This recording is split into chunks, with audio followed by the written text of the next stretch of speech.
अस्सलाम वालेकुम स्टूडेंट्स, कैसे हैं आप लोग। उम्मीद है आप ठीक होंगे, एंजॉय कर रहे होंगे अपने लाइफ को और साथ साथ में बोर्ड्स की तैयारी भी कर रहे होंगे। आज केमिकल कोऑर्डिनेशन का हमारा टॉपिक है ग्लैंड्स। तो सबसे पहले हम पढ़ते हैं कि ग्लैंड्स क्या है। अब इसके बारे में हम आपको बताते चलें कि कोई भी सेल, टिश्यू या ऑर्गन जो कि फंक्शन या नेचर के लिहाज से सेक्रेटरी हो, उसको हम क्या कहते हैं? ग्लैंड कहते हैं। अब यहाँ पर आप देखें कि कोई भी सेल या टिश्यू या ऑर्गन जो कि सेक्रेटरी हो फंक्शंस में या नेचर में, तो उसको हम ग्लैंड कहते हैं। अब ये ग्लैंड कितने किस्म के होते हैं? ग्लैंड 2 टाइप्स के होते हैं, एक एक्सोक्राइन और दूसरा एंडोक्राइन। अब मजीद हम आगे बढ़ते हैं। अब एक्सोक्राइन ग्लैंड के बारे में हम पढ़ते हैं। एक्सोक्राइन क्या होता है? वो ग्लैंड जो कि जिसके डक्ट्स होते हैं उसको हम क्या कहते हैं? एक्सोक्राइन ग्लैंड, यानी जिसके डक्ट होते हैं, यानी कोई भी ग्लैंड जो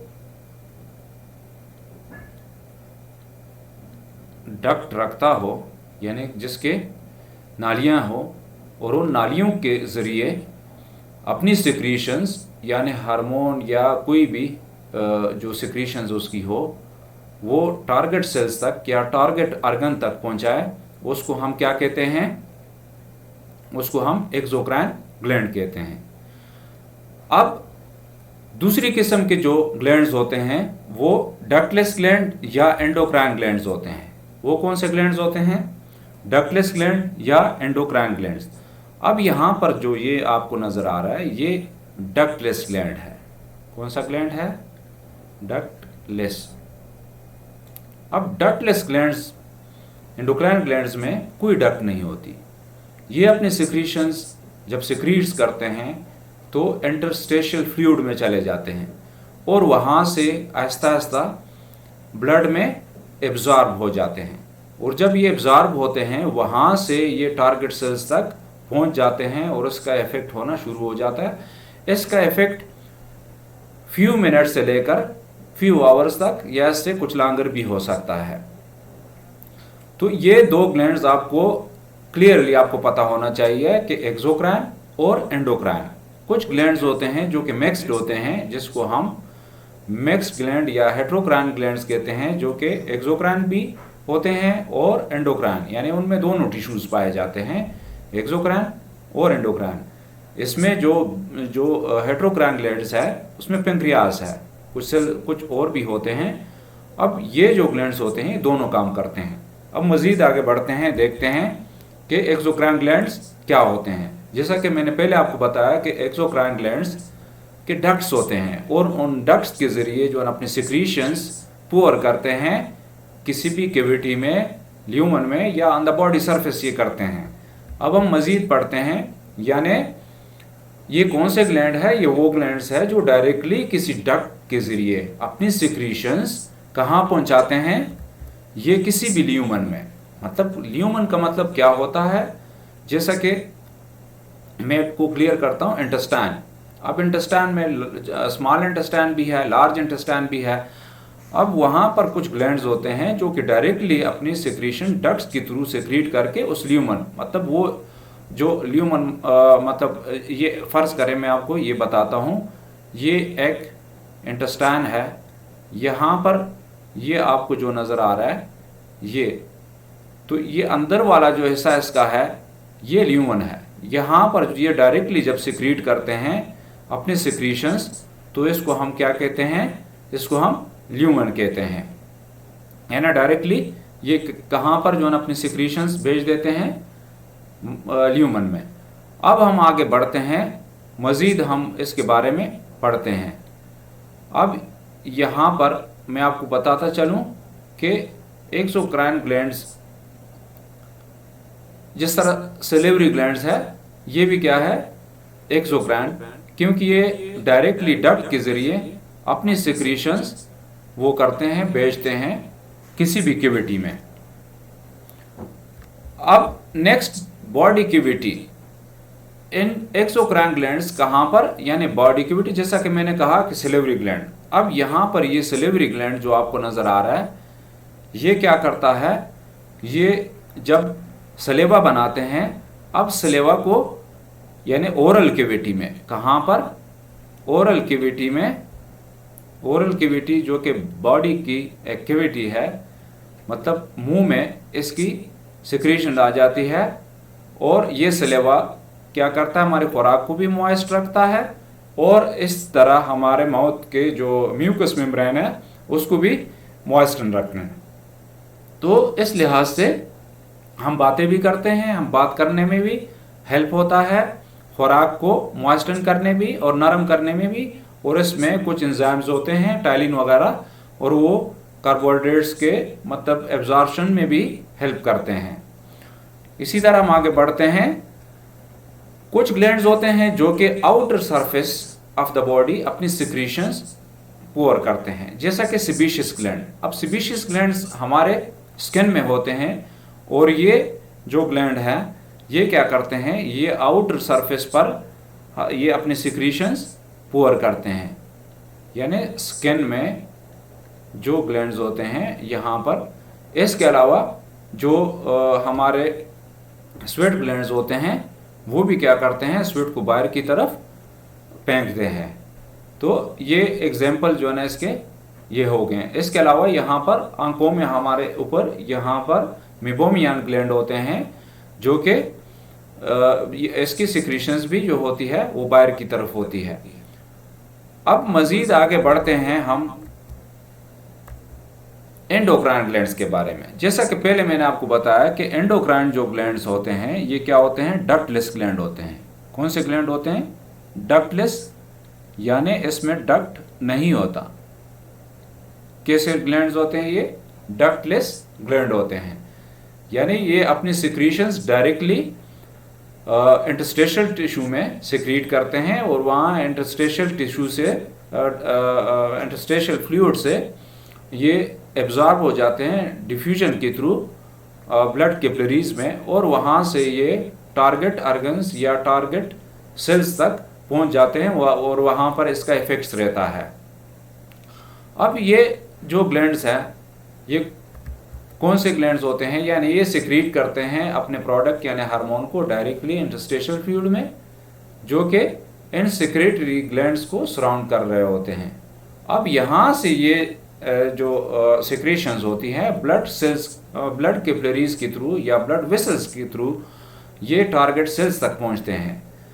तो from interstitial fluid the hormones diffuses into capillaries and blood carrier, और ब्लड इसको क्या करता है, कैरी करता है, ठीक है, कहाँ पर, टारगेट सेल्स की तरफ। अब टारगेट सेल्स जहाँ पर भी हो, मतलब ल्यूटिनाइजिंग जो हार्मोन्स है उसके जो टारगेट सेल्स है वो लेडिक सेल्स होते हैं और वहाँ पर उसके ऊपर रिसेप्टर्स होते हैं और वहाँ तक ये हार्मोन्स पहुँच जाता है। लेकिन ये हार्मोन्स हर सेल्स पे इफेक्ट नहीं डालता, क्योंकि जिन सेल्स के इस हार्मोन्स के लिए रिसेप्टर्स होते हैं वहीं पर ये पहुंचता है ये हार्मोन्स। अब मज़ीद आगे बढ़ते हैं। हार्मोन्स हमारे जिस्म में बहुत ही कम मकदार में रिक्वायर्ड होते हैं, इनकी ज़रूरत पड़ती है, और ये हमारी सर्कुलेटरी लेवल में इसलिए लो अमाउंट में होते हैं। इसकी जो क्वांटिटी होती है, मकदार होती है, वो कम होती है, और ज़्यादातर यही होता है कि लीवर हमारा इसको क्या करता है, इनएक्टिव फॉर्म में कन्वर्ट कर देता है। किस फॉर्म में कन्वर्ट करता है, इनएक्टिव फॉर्म में। जो ही एक्टिव हो जाते हैं अपना काम करके, दोबारा हमारा लीवर इसको क्या करता है, इसको कन्वर्ट करता है इनएक्टिव फॉर्म में, और वहाँ से ये क्या होता है, एक्सक्रीट हो जाता है। ज़्यादा देर ये ब्लड में रहते भी नहीं है, फ्यू मिनट से लेकर चंद घंटों तक ये हमारे ब्लड में होते हैं और उसके बाद ये इनएक्टिवेट हो जाते हैं। अब यहाँ पर आप देखें कि कैसे जो है ना ये ब्लड में, यहाँ पर ये एक एंडोक्राइन ग्लैंड आपको ये जो नज़र आ रहा है, ये क्या है, एक एंडोक्राइन ग्लैंड है या एंडोक्राइन सेल है। फॉर एग्जांपल ये अगर पिट्यूटरी ग्लैंड्स है तो ये जब अपने हार्मोन्स सिक्रीट करता है, या थायराइड ग्लैंड है तो ये अपने हार्मोन जब सिक्रीट करता है, ये यहाँ पर क्या होता है, इंटरस्टेशियल फ्लूइड होता है। क्या होता है? इंटरस्टेशियल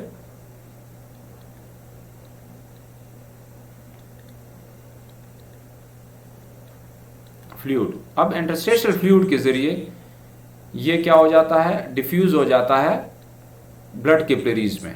अब जब ब्लड कैपिलरीज में ये पहुंच जाता है तो ये क्या करता है, through out the body circulate करता है। अब यहाँ पर ये हार्मोन्स के जो रिसेप्टर है, ये ग्रीन कलर के जो आपको नज़र आ रहे हैं, ये देखें,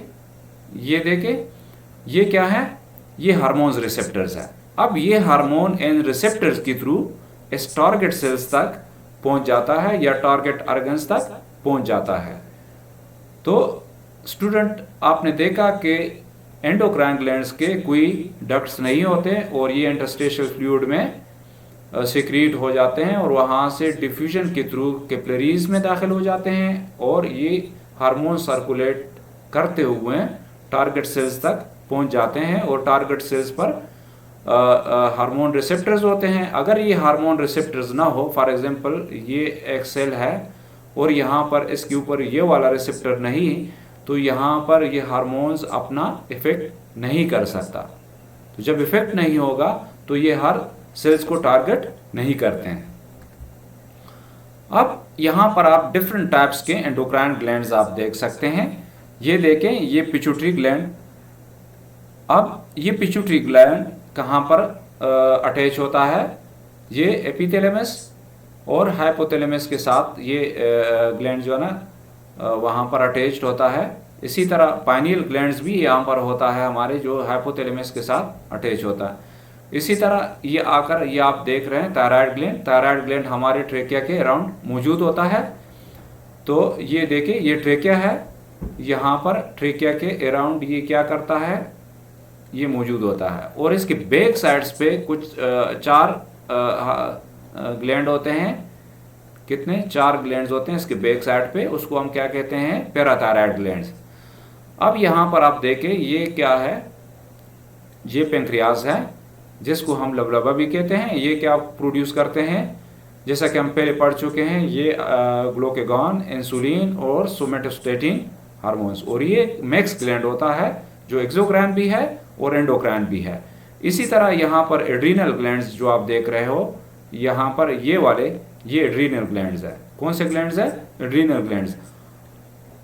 अब ये एड्रीनल ग्लैंड्स अपनी सिक्रीशन वो करते हैं। इसके अलावा जो है ना एक हार्मोन सिक्रीट करते हैं जिसको हम एरिथ्रोपाइटिन कहते हैं। एरिथ्रोपाइटिन क्या करता है, रेड ब्लड सेल्स की प्रोडक्शन में भी हेल्प करता है। अब यहाँ पर ये देखें, यहाँ पर ये टेस्टीज है, टेस्टीज भी हार्मोन्स है, लेकिन ये एक्सक्लूसिवली हार्मोनल एंडोक्राइन ग्लैंड्स नहीं है। इसी तरह ओरीज है, ओरीज भी क्लासिफिकेशन के लिहाज से एंडोक्राइन प्रॉपर एंडोक्राइन ग्लैंड्स नहीं है, क्योंकि इनके और फंक्शंस भी है, जैसा कि इसमें टेस्टीज में सेमिनिफेरस ट्यूब्यूल्स होते हैं और ये क्या प्रोड्यूस करते हैं, स्पर्म प्रोड्यूस करते हैं। तो इसके साथ साथ ये टेस्टोस्टेरोन भी प्रोड्यूस करते हैं। इसी तरह ये ओवरीज का जो मेन फंक्शन है वो ओवम प्रोड्यूस करता है, लेकिन इसके साथ साथ प्रोजेस्टेरोन और एस्ट्रोजन भी ये प्रोड्यूस करते हैं। तो डियर स्टूडेंट, अब पिट्यूटरी ग्लैंड्स मतलब एंडोक्राइन की जो सबसे टॉप पे है, जो हमारे मतलब एपिथैलेमस और हाइपोथैलेमस के साथ अटैच होता है, वो पिट्यूटरी ग्लैंड। और पिट्यूटरी ग्लैंड्स को हम मास्टर ग्लैंड भी कहते हैं। कौन सा ग्लैंड कहते हैं? Master gland. अब मास्टर ग्लैंड्स क्यों कहते हैं? मास्टर ग्लैंड इसलिए भी कहा जाता है कि ये पिट्यूटरी ग्लैंड दूसरे जो हमारे ग्लैंड्स हैं, एंडोक्राइन ग्लैंड्स, उन पे भी इसके हार्मोन्स का इफेक्ट होता है। अब इसके अलावा थायराइड ग्लैंड्स होते हैं। थायराइड ग्लैंड्स हमारे ट्रेकिया के इर्द गिर्द मौजूद होते हैं, जैसा कि अभी मैंने आपको फिगर में भी बताया। इसके अलावा पाइनियल ग्लैंड्स हमारे एपिथैलेमस के साथ, हाइपोथैलेमस के साथ अटैच होता है। और पैराथायराइड ग्लैंड्स 4 होते हैं नंबर्स में, जैसा कि मैंने आपको दिखाया यहाँ पर, ये देख रहे हैं 1 2 3 4। अब ये 4 जो पैराथायराइड ग्लैंड्स है, इसकी तादाद कितनी होती है? 4 इन नंबर्स होते हैं। उसके अलावा ये एड्रीनल ग्लैंड्स ये हमारे किडनीज के टॉप पे मौजूद होते हैं, किडनीज के टॉप बॉर्डर्स पर मौजूद होते हैं। और इसके अलावा हमारे और भी बहुत सारे एंडोक्राइन ग्लैंड्स हैं, ठीक है। अब several cells organs produce hormones but they are not exclusively classified as endocrine glands, these includes. जैसा कि मैंने अभी कुछ देर पहले आपको बताया कि कुछ ग्लैंड्स हैं जो कि हार्मोन्स तो सिक्रीट करते हैं लेकिन वो क्लासिफाइड नहीं है एज एंडोक्राइन ग्लैंड, जैसे कि ओरीज है, टेस्टिस है, हार्ट है, बाकी बहुत सारे जो ऑर्गन है जिस तरह स्टोमक हो गया, इंटेस्टाइन हो गया, वहाँ पर भी कुछ ग्लैंड्स होते हैं जो कि हार्मोन सिक्रीट करते हैं। अब यहाँ पर जो हाइपोथैलेमस है ये भी क्या है, मतलब एक एंडोक्राइन ग्लैंड्स है लेकिन एक्सक्लूसिवली एंडोक्राइन नहीं है। अब इसके बाद थाइमस है। थाइमस ग्लैंड कौन सा ग्लैंड होता है, ये हमारे जो चेस्ट कैविटी है यहाँ पर, ये वाला एरिया यहाँ पर दिल के नज़दीक ये होता है, स्टर्नम के बैक साइड पर। ये कहाँ पर मौजूद होता है, स्टर्नम के बैक साइड पर। किधर, स्टर्नम, ये जो हमारा चेस्ट बोन है यहाँ पर जो पसलियों के दरमियान जो बोन है इसको हम स्टर्नम कहते हैं। अब ये स्टर्नम के पीछे दिल के करीब या नियर द हार्ट, दिल के करीब मौजूद होता है। और इस थाइमस ग्लैंड का ज़्यादातर ये इम्यून सिस्टम से रिलेटेड है। अब मज़ीद आगे बढ़ते हैं, अब टेस्टीज और ओवरीज आ जाती है। जैसा कि मैंने पहले भी आपको क्लियरली बताया कि टेस्टीज और ओवरीज जो है ये भी प्रॉपर एंडोक्राइन ग्लैंड्स नहीं है लेकिन ये भी हार्मोन्स प्रोड्यूस करते हैं। इसके अलावा किडनी और स्टोमक है जो कि हार्मोन्स, जिस तरह किडनीज एरिथ्रोपाइटिन हार्मोन प्रोड्यूस करता है। किडनी क्या, कौन सा हार्मोन प्रोड्यूस करते हैं, एरिथ्रोपाइटिन, जो कि हमारे रेड ब्लड सेल्स में हेल्प करते हैं, एरिथ्रोपाइटिन। तो ये हार्मोन्स किडनी सिक्रीट करते हैं और यहाँ पर जो रेड ब्लड सेल्स के प्रोडक्शन में ये हेल्प करते हैं। इसी तरह स्टोमक में भी ग्लैंड्स होते हैं जो कि गैस्ट्रीन सिक्रीट करते हैं। क्या, कौन सा हार्मोन, गैस्ट्रीन। इसी तरह पेंक्रियाज है। पेंक्रियाज जैसा कि पहले मैंने आपको बताया कि ये मतलब मिक्स्ड ग्लैंड है। मिक्स्ड यानी ये एक्सोक्राइन भी है और एंडोक्राइन भी है, दोनों फंक्शंस इसके हैं, एंडोक्राइन और एक्सोक्राइन। मतलब ये पेंक्रियाटिक जूस भी बनाता है जिसमें बहुत सारे एंजाइम होते हैं जो कि डाइजेशन में हेल्प करते हैं। और इसी तरह एंडोक्राइन भी है जिसमें अल्फा, बीटा और डेल्टा सेल्स होते हैं जो कि इंसुलिन, ग्लूकागॉन और सोमेटोस्टेटिन प्रोड्यूस करते हैं। इसी तरह लीवर एंड स्मॉल इंटेस्टाइन भी होते हैं जिसमें लोकली ग्लैंड्स होते हैं जो कि हार्मोन सिक्रीट करते हैं। स्किन भी करता है। इसी तरह हार्ट भी मुख्तलिफ हार्मोन सिक्रीट करता है। प्लेसेंटा भी एक एंडोक्राइन ग्लैंड्स है लेकिन फंक्शंस के लिहाज से और भी काम करता है। तो ये भी हार्मोन मतलब प्रोजेस्टेरॉन सिक्रीट करता है। इसको फिर डिटेल से हम पढ़ेंगे। अब हार्मोन्स की जो एक्टिविटी होती है, अब हार्मोन्स जैसा कि पहले भी मैंने आपको बताया कि ये through out the body travel करती है लेकिन ये इफेक्ट सिर्फ टारगेट सेल्स को करती है। यानी टारगेट सेल्स कौन से होते हैं, जिनके पास इन हार्मोन्स के वो रिसेप्टर्स होते हैं। अगर रिसेप्टर्स ना हो तो ये जो हार्मोन्स है ये आम सेल्स पर इफेक्ट नहीं करेगा। मतलब यहाँ पर अगर एक सेल है तो ये इस पर नहीं करेगा जब तक इसके पास कोई रिसेप्टर ना हो। मतलब ये अगर ये रिसेप्टर है, यहाँ से जब ये हार्मोन आ जाता है तो ये हार्मोन क्या करेगा, यहाँ पर इस रिसेप्टर के साथ रिएक्ट करके और इस सेल पे इफेक्ट करेगा। लेकिन अगर ये मौजूद नहीं है रिसेप्टर इसमें तो क्या होगा, ये हार्मोन इसके ऊपर कोई इफेक्ट नहीं कर सकता। अब हम आगे चलते हैं। अब इसमें क्या होते हैं, यानी ये स्पेसिफिक रिसेप्टर्स होते हैं for the hormones which can bind and recognise that hormones. अब ये क्या करते हैं, स्पेसिफिक जो रिसेप्टर्स होते हैं ये मतलब बाइंड करते हैं हार्मोन उसके साथ, सेल्स के साथ, सेल्स रिसेप्टर के साथ, और रिकॉग्नाइज करते हैं उस हार्मोन को रिकॉग्नाइज करके और अपने लिए ये इफेक्टिव बनाते हैं, और जिससे मतलब जैसा कि ग्रोथ हार्मोन्स है तो ग्रोथ जो सेल्स होंगे वहाँ पर ग्रोथ के रिसेप्टर्स हैं। इसी तरह बहुत सारे और है, जिस तरह हमारे ब्लड वेसल्स है जिसकी कंट्रैक्शन होती है और रिलैक्सेशन होती है, उसके रिसेप्टर्स होते हैं, और उस पर मुख्तलिफ किस्म के हार्मोन्स लोकल या दूसरे इफेक्ट करते हैं। इसी तरह टारगेट जो सेल्स है वो मुसलसल फॉर्म्ड होते हैं, सिंथेसाइज होते हैं और ब्रोकन डाउन होते हैं। मतलब ये एक रिसेप्टर है, ये रिसेप्टर ये प्रोटीन मॉलिक्यूल्स होते हैं असल में, ये बनते भी है और ये ब्रेक भी होते हैं। ये क्या होते हैं, बनते भी है और ब्रेक भी होते हैं, डिस्ट्रॉय भी होते हैं, और मुसलसल ये बनते जाते हैं। इसी तरह ये जो हार्मोन्स है, एक स्पेसिफिक हार्मोन्स के लिए तकरीबन 2000 से लेकर 100,000 यानी 1,00,000 तक के रिसेप्टर्स मौजूद होते हैं, और जो ये पार्टिकुलर जो हार्मोन्स होता है वो उन रिसेप्टर्स के साथ रिएक्ट करता है। मतलब ये हार्मोन यहाँ पर आकर इस रिसेप्टर्स के साथ रिएक्ट करता है, और ये रिसेप्टर सेल मेम्ब्रेन के थ्रू इसको, अब ये रिसेप्टर आउटर साइड पर भी होते हैं और सेल के इनर साइड पर भी मौजूद होते हैं। अब मजीद आगे हम बढ़ते हैं।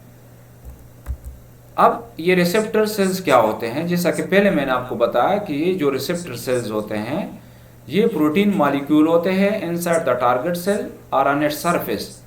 यानी ये जो टारगेट सेल्स है उसके बैरूनी सतह पर, मतलब ये एक सेल है, अब इसके यहाँ पर भी हो सकता है ये, और इसके इनर साइड पर भी ये रिसेप्टर हो सकते हैं, जो कि क्या करते हैं, ये केमिकल सिग्नल यानी हार्मोन क्या कैरी करते हैं, केमिकल सिग्नल कैरी करते हैं और इस सेल्स तक ये पहुंच जाते हैं।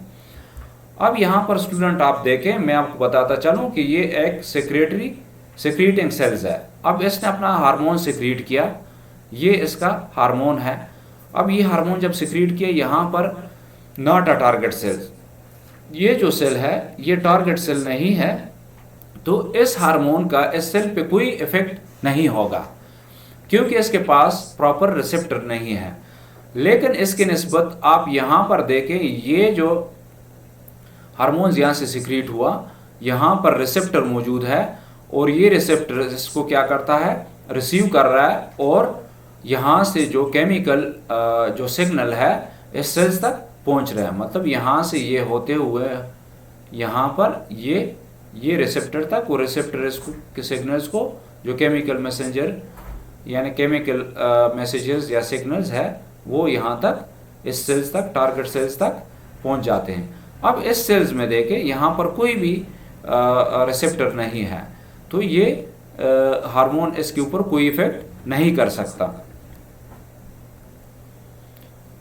अब इसमें मज़ीद जब हम आगे जाते हैं तो सिंगल जो सेल्स होते हैं, सेक्रेटरी सेल्स या एंडोक्राइन सेल्स, इसमें कुछ पैराक्राइन होते हैं, और अब पैराक्राइन क्या करते हैं, जब ये अपना हार्मोन्स रिलीज करते हैं या फैक्टर रिलीज करते हैं, ये रिलीज हो गए, यहाँ से ये पैराक्राइन जो सेल होते हैं ये क्या करते हैं, यहाँ पर जो नियर बाय कोई भी सेल हो, अब ये इसका पड़ोसी या नज़दीक तरीन नेबरिंग सेल है, इसके जो हार्मोन है ये डायरेक्टली इस सेल पर इफेक्ट करते हैं। अब यहाँ पर इसके रिसेप्टर है और ये हार्मोन्स इसको क्या कर रहे हैं, रिसीव कर रहे हैं। यहाँ पर ये देखें, ये रिसीव कर रहे हैं, ये भी यहाँ पर मतलब पैराक्राइन रिसेप्टर्स है, और ये इन फैक्टर्स या हार्मोन्स को रिसीव कर रहे हैं। अब कुछ जो सेल होते हैं वो क्या होते हैं, ऑटोक्राइन सेल्स होते हैं।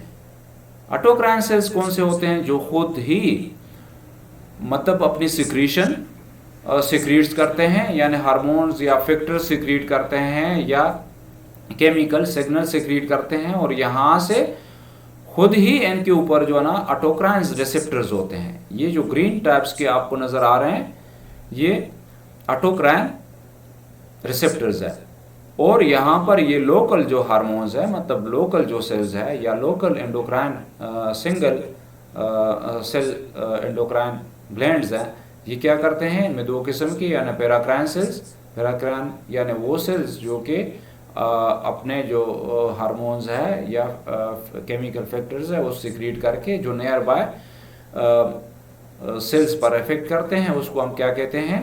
पैराक्राइन। और ऑटोक्राइन वो सेल्स होते हैं, वो एंडोक्राइन सेल्स जो कि खुद ही सिक्रीशन करते हैं, खुद ही हार्मोन सिक्रीट करते हैं, और साथ ही इसके ऊपर अपने ऑटोक्राइन रिसेप्टर्स होते हैं जो कि इन केमिकल्स को रिसीव करते हैं।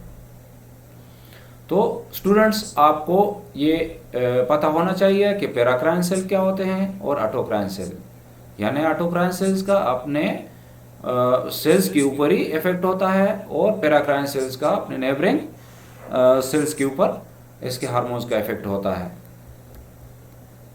अब लोकल हार्मोन्स कौन से होते हैं?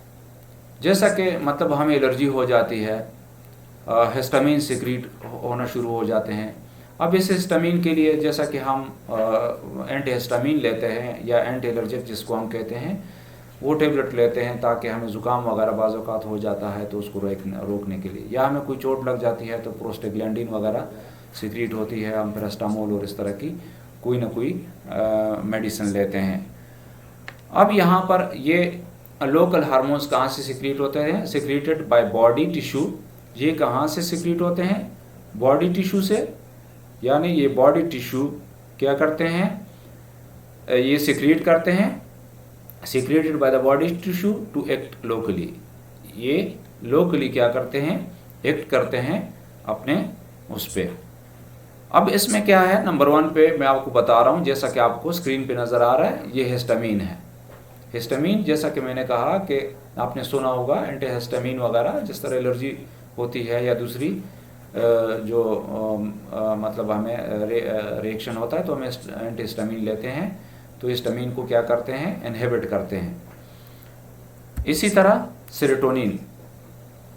अब सेरोटोनिन भी एक लोकली प्रोड्यूसिंग हार्मोन है, ठीक है। और इसके अलावा जो ना प्रोस्टाग्लैंडिन्स है, ये भी लोकल सेल्स और लोकली प्रोड्यूस होता है। इसके अलावा एरिथ्रोपोइटिन है। एरिथ्रोपोइटिन भी जैसा कि पहले भी मैंने आपको बताया कि ये आरबीसीज की प्रोडक्शन में हेल्प करता है, ठीक है। अब मज़ीद आगे बढ़ते हैं। Gastrointestinal hormones. कुछ इंटेस्टाइनल हार्मोन्स होते हैं, जिस तरह गॉबलेट सेल्स होते हैं हमारे, उसमें गॉबलेट सेल्स एक लोकली प्रोड्यूसिंग हार्मोन सेल्स होते हैं जो कि हमारे इंटेस्टाइनल ट्रैक्ट में मौजूद होते हैं। इसी तरह मतलब इंटेस्टाइन्स में भी, हमारे स्टोमक में भी ये मौजूद होते हैं। सो डियर स्टूडेंट, यहाँ तक हमने आज का टॉपिक कंप्लीट किया। मज़ीद हार्मोन्स के बारे में हम नेक्स्ट टॉपिक में पढ़ेंगे। उम्मीद है कि आपको ये वीडियो पसंद आई होगी, और हमारा चैनल सब्सक्राइब कीजिएगा और अपने दोस्तों के साथ भी शेयर करें, और ताकि आपको इसी तरह अच्छी अच्छी वीडियोस मिलती रहे। इंशाल्लाह आपको बहुत सारे जो है ना इंफॉर्मेटिव वीडियोस बायोलॉजी के बारे में मिलते रहेंगे, तो काइंडली हमारे चैनल को सब्सक्राइब करें। Thank you very much. Have a nice day.